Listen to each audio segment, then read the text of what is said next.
Aleluia. Louvado seja o nome do Senhor.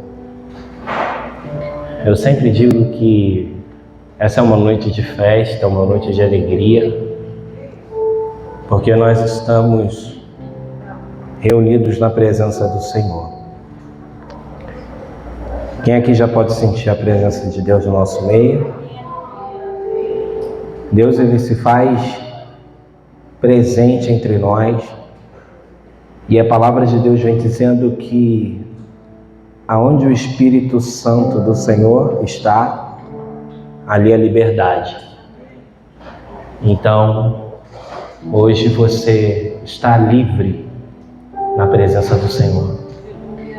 E o Senhor, ele te trouxe aqui para falar com você.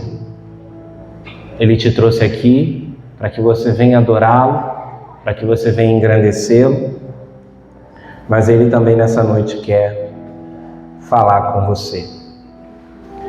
Essa palavra que o Espírito Santo ministrará ao nosso coração, essa palavra que o Espírito Santo irá ministrar ao nosso coração hoje, Deus me deu ontem, porque enquanto eu estava lendo a Bíblia. Eu estou lendo o livro, o Novo Testamento, e já cheguei em Apocalipse de novo. Então, é sobre ele que a gente vai falar hoje. E eu estava lendo essa passagem que eu vou começar a conversar aqui com vocês. O Espírito Santo foi ministrando no meu coração e eu fui falando com a minha esposa o que o Espírito Santo ele foi falando no meu coração. E lá em casa a gente tem esse hábito, né? Quando a gente lê a Bíblia, a gente compartilha um com o outro o que Deus ministrou ao nosso coração.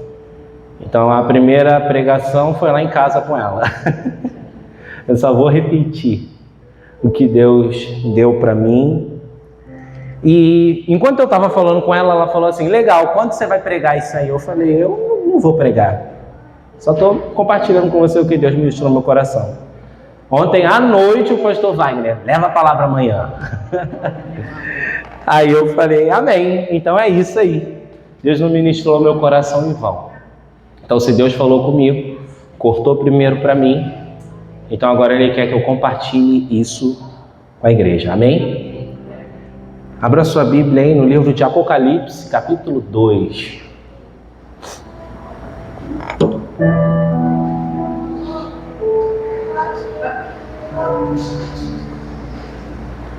Apocalipse capítulo 2.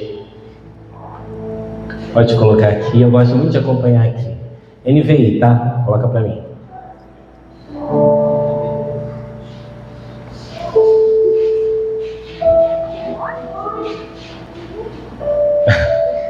NVI.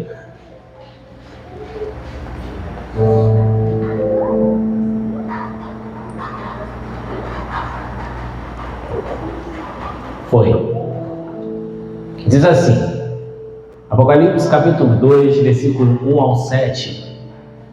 Diz assim: ao anjo da igreja em Éfeso escreva: estas são as palavras daquele que tem as 7 estrelas em sua mão direita e anda entre os 7 candelabros de ouro. Conheço as suas obras, o seu trabalho árduo e a sua perseverança. Sei que você não pode tolerar homens maus, que pôs à prova os que dizem ser apóstolos, mas não são, e descobriu que eles eram impostores. Você tem perseverado e suportado sofrimentos por causa do meu nome, e não tem desfalecido. Contra você, porém, tenho isto: você abandonou o seu primeiro amor. Lembre-se de onde caiu. Arrependa-se, pratique as boas obras que praticava no princípio.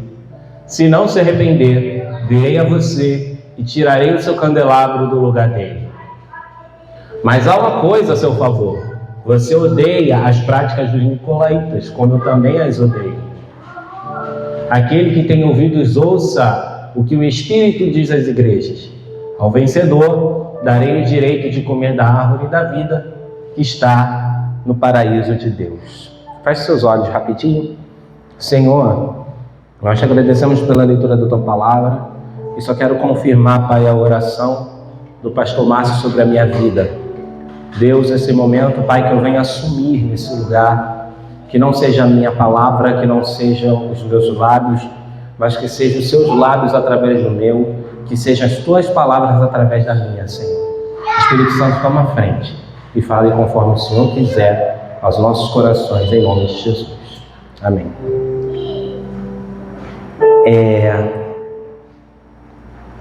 Igreja, o tema da palavra de hoje é ressuscite o amor. É o tema da palavra de hoje. E a gente leu aqui em Apocalipse, capítulo 2, versículo 1 ao 7. Mas existe um contexto e eu queria que você acompanhasse comigo esse contexto antes da gente mergulhar na palavra. Então vamos lá. O Apocalipse, todo mundo já sabe que o Apocalipse era uma revelação a João enquanto ele estava preso na ilha de Patmos. Ou seja, João, sendo discípulo de Cristo, ele foi exilado na ilha de Patmos, ele foi preso na ilha de Patmos.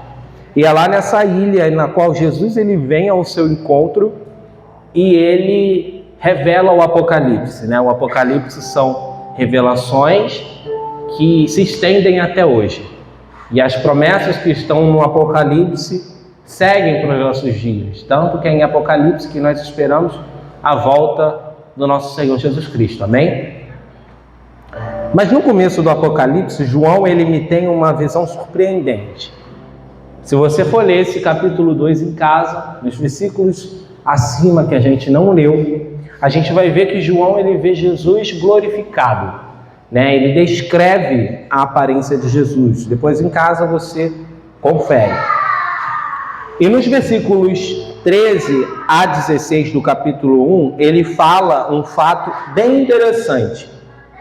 Jesus, quando ele vê Jesus glorificado, ele fala que Jesus estava entre sete castiçais de ouro, ou 7 candelabros de ouro, e na sua mão havia 7 estrelas. João, quando ele tem essa visão, ele cai diante de Jesus. Ele fica tão espantado, ele fica tão glorificado, né? Ele fica tão sem reação, assim, surpreso, que quando ele vê Jesus entre os 7 candelabros, entre os 7 castiçais, ele vai falar no versículo 17 que ele cai como morto. Mas Jesus, ele vira para ele e fala assim: não tenha medo. Porque naquela hora Jesus ele reconheceu a limitação de João por ele ser humano. Então Jesus ele olha para João e fala assim: ó, não tenha medo. Vá e escreva as 7 igrejas que estão na Ásia. As 7 igrejas são Éfeso, Esmirna, Pérgamo, Tiatira, Sardes, Filadélfia e Laodiceia. Então Jesus ele vai de encontro a João. João vê Jesus e Jesus manda ele escrever 7 cartas às 7 igrejas que estão na Ásia. Sendo que a igreja em que a gente vai falar nessa noite é a igreja de Éfeso. É justamente essa primeira igreja que a gente leu aí. Éfeso era a capital da Ásia Menor, né? E junto com Alexandria e Antioquia, Éfeso era uma cidade muito importante comercialmente. Era uma das 3 cidades mais influentes do Império Romano. Sendo que nessa cidade influente, nessa cidade de Éfeso, existia uma coisa muito ruim, que era a idolatria daquela época.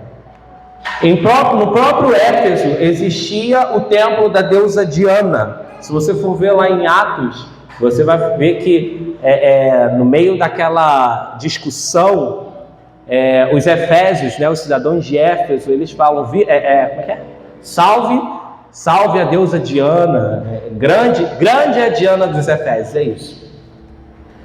Então a cidade de Éfeso era uma cidade mergulhada da idolatria. E uma das principais fontes de renda daquela cidade era nada mais, nada menos do que a fabricação dessa deusa, a deusa Diana, ou Ártemis, né? Pode ser o nome dela dessas duas formas.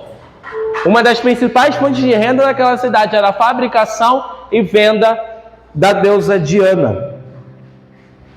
E justo nessa cidade, afundada em idolatria, afundada em abominação, dentro dela existe a igreja de Éfeso.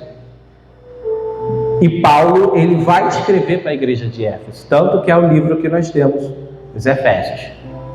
Efésios é uma carta de Paulo justamente para a igreja de Éfeso.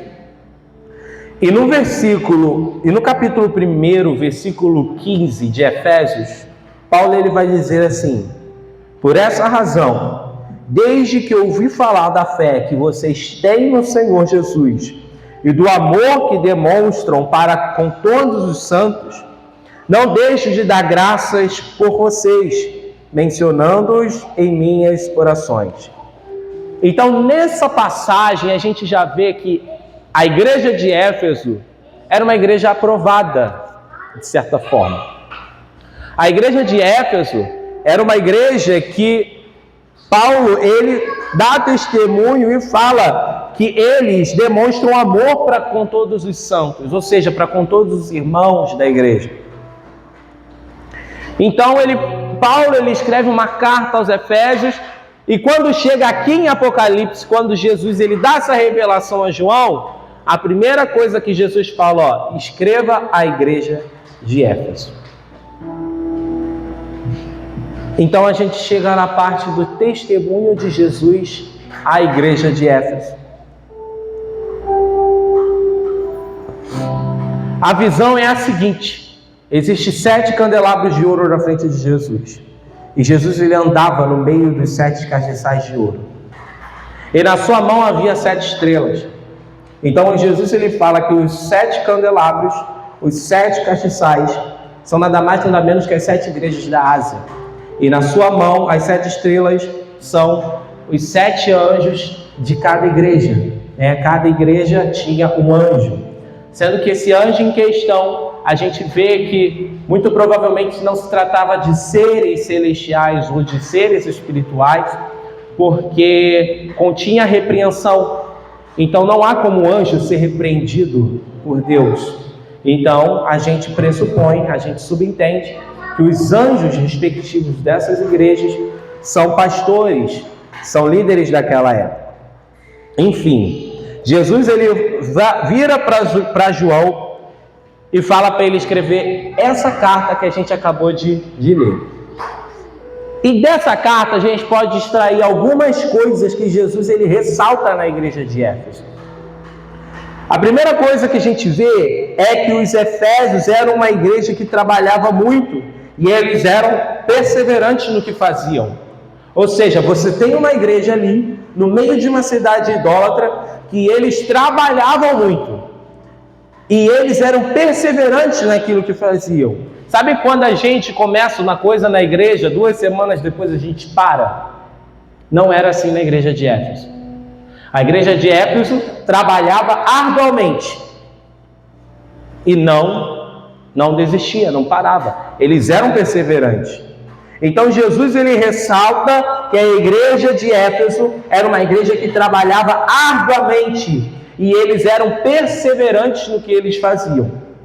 E a segunda coisa que Jesus ele vai falar de qualidade na igreja de Éfeso é que a igreja de Éfeso não toleravam homens maus e colocavam eles à prova. Ou seja, não era, vamos supor que a gente era a igreja de Éfeso, não era qualquer um que subia aqui. Não era qualquer um que pegava o microfone para pregar ou cantar. Não era qualquer um que assumia uma liderança.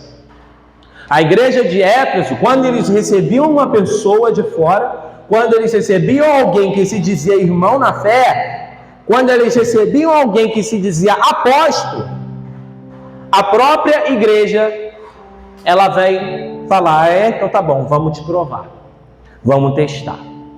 E na hora do teste, eles colocavam à prova e descobriam a farsa. Não é apóstolo. Não serve. Então Jesus ele fala: vocês colocam à prova homens maus que se dizem apóstolos e que não são, e vocês desmascaram ele. Terceiro ponto que Jesus ele destaca na igreja de Éfeso, que a igreja de Éfeso suportava o sofrimento. Ou seja, a igreja de Éfeso vivia em uma cidade idólatra, em meio à idolatria. A deusa daquele lugar, a deusa Diana. Então você imagina a igreja de Éfeso em um lugar idólatra. Vamos trazer para a sua vida. Não sei se você teve ou ainda tem essa experiência de ser o único cristão de sua casa, de ser o único cristão da sua família. Imagina você, o único cristão, tendo que manter a sua vida firme em Jesus, tendo que manter sua fé firme em Jesus, quando você não consegue orar no teu quarto, porque sempre vem alguém e abre o seu quarto, quando você não consegue vir para a igreja com seu esposo, com a sua esposa, porque ele não tem a mesma mente que você, quando você está no seu momento de adoração e alguém pede para você abaixar o volume, porque não está no mesmo espírito que você. Parou aqui. Alguém não recarregou essa bateria, né, Juliana? Ah, tá. Voltou. Não voltou não. Troca aqui para mim. Então, a gente vai vendo que a igreja de Éfeso, independente do contexto que eles tinham, eles suportavam o sofrimento. Eles não estavam bem somente quando tudo estava bem. Eles estavam bem quando também tudo estava mal. Então Jesus ele fala: eu me agrado de vocês, porque vocês suportam o sofrimento. E outra coisa que Jesus ele vai falar para a igreja de Éfeso: eu também tenho orgulho de vocês, que vocês não suportam os nicolaítas. Mas quem eram nicolaítas? Os nicolaítas daquela época eram as pessoas, pé na igreja, pé no mundo hoje. Ou seja, as pessoas que estavam na igreja, mas usavam da sua fé para dar aquela fugidinha. Sabe? Eles estavam na igreja, estavam na comunhão com os irmãos, mas participavam de práticas pecaminosas da cidade de Éfeso. Não sei, muito provavelmente também estavam na idolatria com a deusa, ou qualquer outra coisa relacionada ao pecado da cidade de Éfeso. Mas a igreja que estava em Éfeso, ela não tolerava os nicolaítas. Elas não aceitavam pessoas que estavam entre eles fazendo vida dupla, tendo vida dupla. Eles não aceitavam. E a igreja de Éfeso não aceitava isso. Outro ponto positivo da igreja de Éfeso: Jesus ele fala para a igreja que eles não desfaleciam. Humilhados, escarnecidos, suportavam o sofrimento. Talvez hostilizados, talvez presos, talvez com perseguições. Mas é claro, a igreja não desfalecia. A igreja de Éfeso era uma igreja perseverante, era uma igreja que suportava o sofrimento. A igreja de Éfeso era uma igreja forte. Era uma igreja que colocava os falsos à prova e descobriram que eles eram falsos. Olha quantos pontos fortes. Eu dei aqui, 1, 2, 3, 4, 5 pontos que Jesus, o próprio Cristo, ele fala para a igreja de Éfeso. No entanto, uma só coisa que poderia colocar tudo a perder. Jesus ele fala: tenho porém contra vocês: vocês abandonaram o primeiro amor. A igreja forte, a igreja fervorosa, a igreja que não desanimava, a igreja que não desistia, a igreja que perseverava, a igreja que lutava, a igreja que colocava à prova as pessoas que estavam erradas e descobriam que elas estavam erradas, a igreja que não suportava os nicolaítas, havia perdido o primeiro amor. Agora a pergunta é: como que você pode ser tão fervoroso assim e não estar no teu primeiro amor?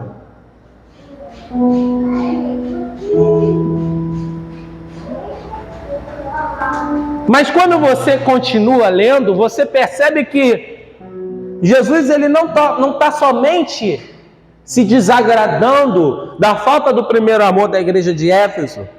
Jesus ele faz uma ameaça para a igreja de Éfeso, para a igreja fervorosa de Éfeso, para a igreja que não desanima, para a igreja que suporta, para a igreja que coloca pessoas à prova. Para essa mesma igreja, Jesus ele faz uma ameaça. E ele fala: lembra-se de onde você caiu e arrependa-se. Para a igreja forte de Éfeso, ela tinha que lembrar de onde ela caiu e se arrepender. E Jesus ele faz uma ameaça: se você não se arrepender, eu vou tirar o seu castiçal do meio. Eu vou tirar o seu candelabro. E o que ele fala? O que Jesus ele quer dizer com isso? Vamos dar uma rápida passada no Antigo Testamento. O que servia? Para que servia os 7 castiçais? Para que servia o castiçal? Por que servia o candelabro no Antigo Testamento? Era nada mais nada menos para iluminação. O castiçal ele era usado para iluminação do serviço dos sacerdotes no tabernáculo, no templo. E sem castiçal não tinha como, eles não iam enxergar, porque o castiçal era a luz, né? E quando Jesus ele fala assim: ó, eu vou tirar o seu castiçal do meio, Jesus ele está falando assim: eu vou fazer vocês pararem de ser luz. Eu vou tirar. Queridos, João viu Jesus andando entre os 7 castiçais. O que isso simboliza? Jesus está presente em todas as igrejas.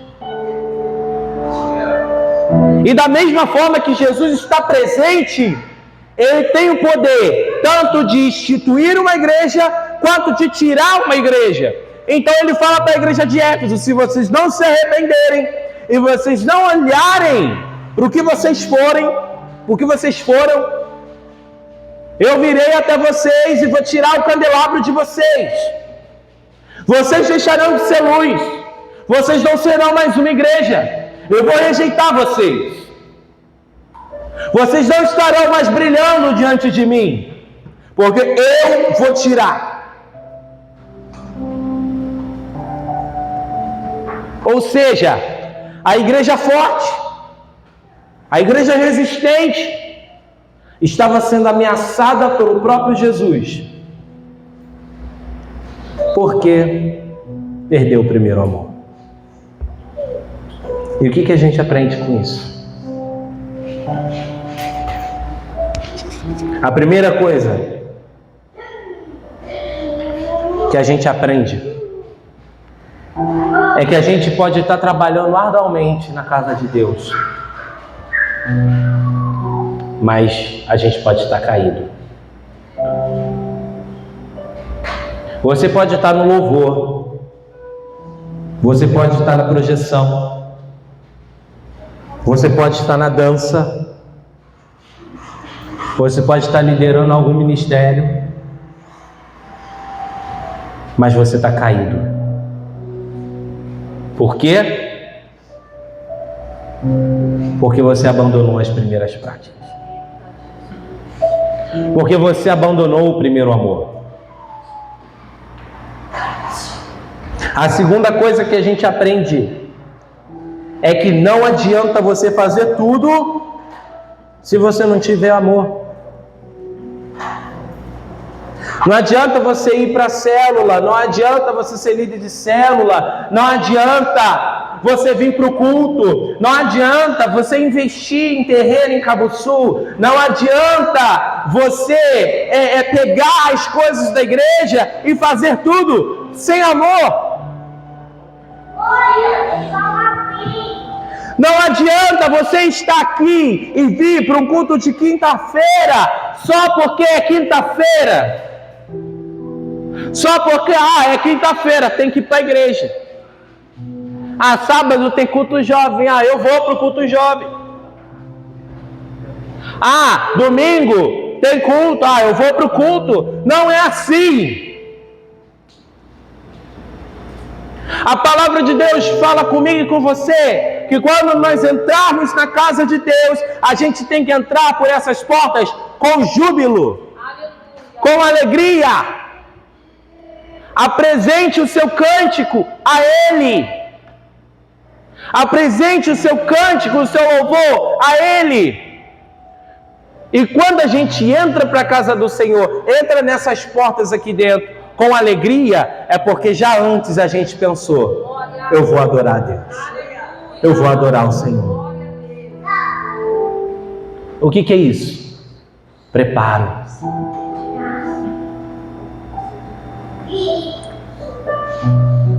A gente tem que ter amor naquilo que a gente faz. A gente tem que ter amor. E isso nos leva ao terceiro aprendizado aqui. Não é a responsabilidade que tem que gerar o amor, mas o amor tem que gerar a responsabilidade.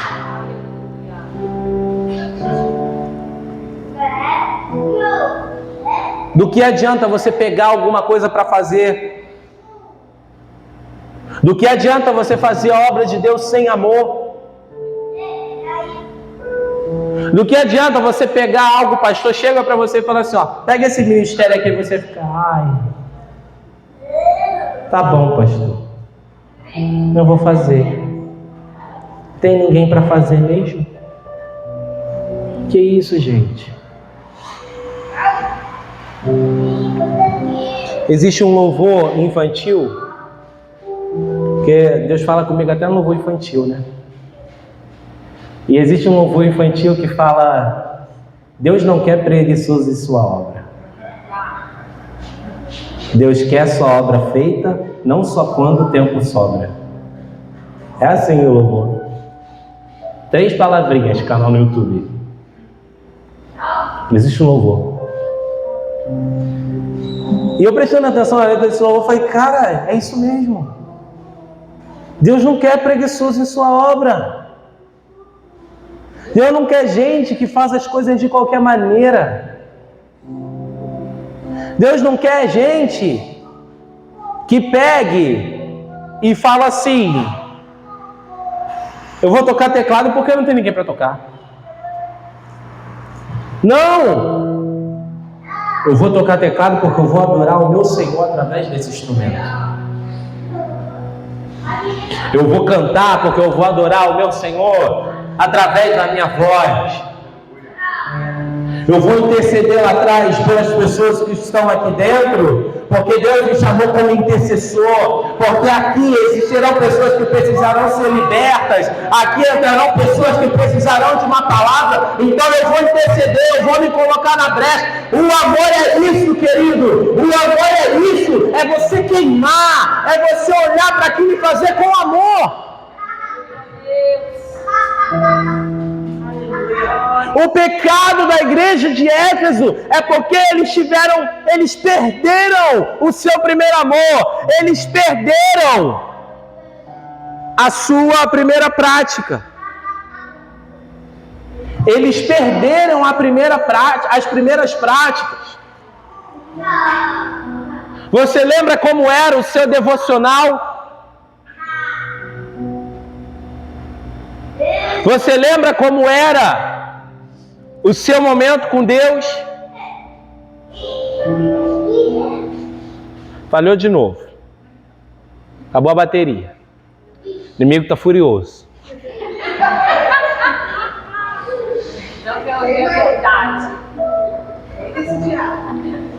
Amém. Enquanto vai resolvendo aqui, eu não vou perder a linha de raciocínio, não.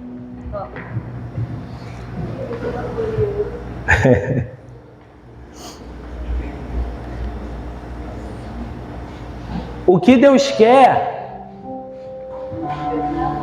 é que é uma igreja que faça as coisas com amor. Não é simplesmente você ir numa célula porque é dia de terça, ou você fazer a célula porque é dia de fazer célula. É você convidar com amor. Gente, isso aqui, tudo que eu estou falando aqui, foi Deus falando comigo. Deus falou isso tudo comigo. Deus falou tão profundamente comigo que eu fiquei umas meia hora assim, ó, aéreo. Olhando para o pássaro, olhando para as montanhas. Me tranquei no quarto, deixei a Karina trabalhando, fiquei lá. E eu falando com Deus, eu comecei a falar com Deus: Senhor, eu quero fazer a sua obra com amor. Eu quero fazer a sua obra com amor. Eu não quero a partir de hoje fazer nada por obrigação, porque tem que fazer, ou porque é um dia de culto, ou porque é um dia de célula. Não, eu quero ter amor, eu quero queimar.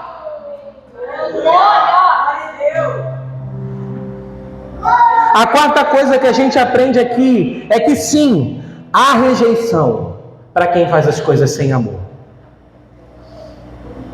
Você acha que Deus vai te aceitar só porque você está fazendo? Melhor não fazer. Para fazer sem amor, melhor não fazer. Olha para Éfeso, a igreja fervorosa. Jesus ameaçou, falar assim: ó, eu vou tirar vocês do meio. Eu vou tirar a sua luz, eu vou tirar o seu candelabro. Eu vou tirar o seu castiçal. Eu vou tirar, porque vocês perderam o primeiro amor.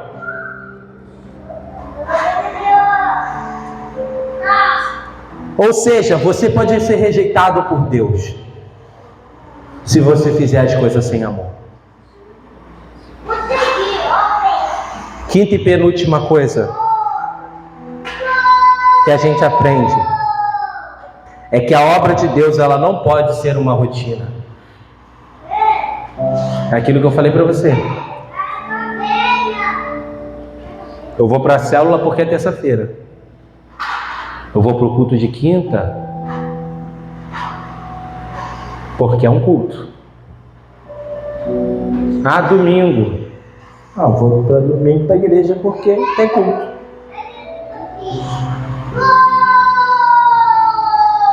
Ressuscite o amor. Ressuscite o amor. Jesus está falando hoje para você: ressuscite o seu amor. E a sexta e última coisa que a gente aprende aqui é que nós precisamos nos examinar. Olhe para você agora. Olhe para você agora. Como você está diante de Deus hoje? Jesus falou para a igreja de Éfeso: lembra de onde você caiu e arrependa-se. O que Jesus fala hoje para a gente? Lembre-se, quando você deixou de praticar as primeiras obras. Lembre-se de quando Deus falou para você, de quando Deus falou com você, e de como Deus falava poderosamente no seu coração em cada devocional. O primeiro amor, o primeiro contato. Olha para a sua vida. Você tem errado em algo? Há algum caminho errado em você, a ponto de Jesus dizer para você: eu vou tirar o seu candelabro? Há algum caminho tortuoso em você, a ponto de Jesus virar para você e te rejeitar? Meu querido, existe um louvor da Nívia Soares que diz: eu quero me esvaziar de mim, quero me esvaziar de todos os meus títulos, eu quero me esvaziar da religiosidade, eu quero me esvaziar completamente. Esse louvor é praticamente uma oração. E ela fala: eu quero me esvaziar de tudo o que me afasta de ti. Olhe para a sua vida e veja as áreas que precisam ser esvaziadas. Olhe para você e veja: eu estou errando nisso. Não, isso aqui eu estou acertando. Olhe, se examine. Porque Jesus, naquele grande dia, para muitos dirá: eu não te conheço, nunca te conheci. Mas Jesus, eu fazia a tua obra, eu expulsava demônio. E olha que para expulsar demônio tem que ter autoridade. Eu preguei em teu nome, eu fiz e aconteci. E Jesus, ele vai falar: nunca te conheci. Por quê? Por que ele vai falar isso? Se ele fala isso, é porque há uma grande chance de estarmos na casa de Deus, de estarmos trabalhando, de estarmos falando o nome dele e não sermos conhecidos dele.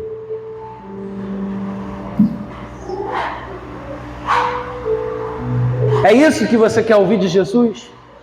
Nunca te conheci. Mas a Bíblia vai falar que o verdadeiro amor lança fora todo medo. Eita, aleluia! O amor lança fora todo medo. Sabe qual é o segredo de você não ouvir isso de Jesus e fazer a obra dele aqui na terra? É você amar. Esse é o segredo. É permanecer no primeiro amor. É voltar às primeiras práticas. É voltar para aquela posição em que Jesus te colocou. Existem vezes em que a gente está tão envolvido com a obra, e quando eu digo não somente a obra de Deus, mas tão envolvido com as coisas da nossa vida, que a gente se esquece do mais simples, que é amar Jesus. Pastor Wagner vira e mexe e fala aqui: a gente gosta de complicar tudo. E é verdade. Às vezes a gente gosta de complicar tudo. Às vezes a gente gosta de fazer e acontecer e pegar várias coisas, mas a gente se esquece de acordar mais cedo do nosso dia e falar: bom dia, Espírito Santo. A gente se esquece de acordar uns 30 minutos mais cedo e ler 1, 2 capítulos da Bíblia, dobrar o joelho e falar: Senhor, eu preciso de Ti. Esse é o essencial. O que Deus quer é que você faça as coisas com amor. Você precisa ter amor. É amor que Deus quer. Aleluia! É amor. É cuidado, é zelo. O amor com as coisas de Deus te ajuda a ter preparo e te ajuda a tratar as coisas com excelência. É o que Ele está falando conosco nessa noite. Volte ao amor. Volte às suas primeiras práticas. Volte. Faz o caminho de volta.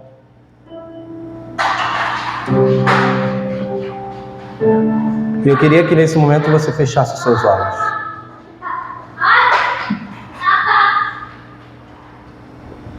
Existe um louvor que Deus ministrou ao meu coração enquanto eu estava separando essa palavra. E eu irei cantar esse louvor e eu queria que você meditasse na letra desse louvor. Talvez você não conheça.